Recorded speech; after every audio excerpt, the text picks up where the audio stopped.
கிஞ்சல் புயல் எதிரொலியால் புதுச்சேரியில் 20 ஆண்டுகளில் இல்லாத அளவிற்கு கனமழை பெய்து உள்ளது.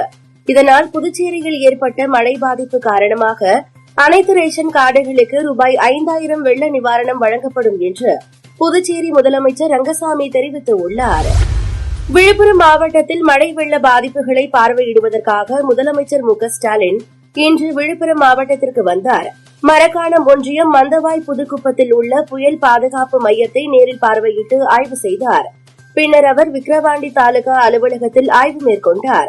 பின்னர் அங்கிருந்து புறப்பட்ட அவர் விழுப்புரம் புதுவை சாலையில் அமைக்கப்பட்டுள்ள பாதுகாப்பு மையத்தில் ஆய்வு மேற்கொண்டு அங்கு தங்க வைக்கப்பட்டுள்ள பொதுமக்களை சந்தித்து நிவாரண உதவிகளை வழங்கினார்.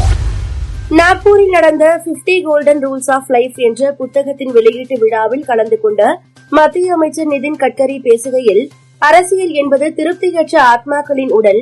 அங்கு ஒவ்வொருவரும் சோகமாக இருக்கிறார்கள். உறுப்பினராக வருபவர் தனக்கு எம்எல்ஏவாக வாய்ப்பு கிடைக்காததால் வருத்தப்படுகிறார் என்றார். பொருளாதார நிபுணர் தேவ்பிரியா பட்டாச்சாரியா தலைமையிலான குழு வங்கதேச பொருளாதாரத்தின் வெள்ளை அறிக்கையை முகமது யூனுஸிடம் வழங்கியுள்ளனர்.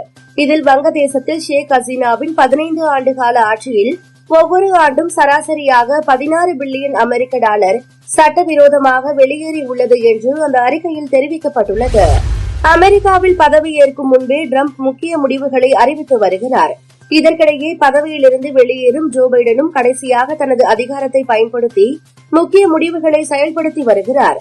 இந்நிலையில் கிரிமினல் வழக்கில் சிக்கியுள்ள தனது மகன் அண்டர் பைடனுக்கு ஜோ பைடன் பொது மன்னிப்பு வழங்கியுள்ளார். இதுகுறித்து விமர்சித்துள்ள டிரம்ப் நீதித்துறையை கருச்சிதைவு செய்யப்பட்டுள்ளதாக கூறியுள்ளார். இந்தியா ஆஸ்திரேலியா அணிகள் மோதும் 2வது டெஸ்ட் போட்டி அடிலைடில் வருகிற 6ஆம் தேதி தொடங்குகிறது. இதில் இப்போட்டிக்கு தயாராகும் வகையில் இந்திய அணி ஆஸ்திரேலிய பிரதமர் லெவன் அணியுடன் மோதும் 2 நாள் பகல் இரவு பயிற்சி ஆட்டம் கான்பிராவில் உள்ள மனுகா ஓவல் மைதானத்தில் நடந்தது. இதில் இந்தியா வெற்றி பெற்றது.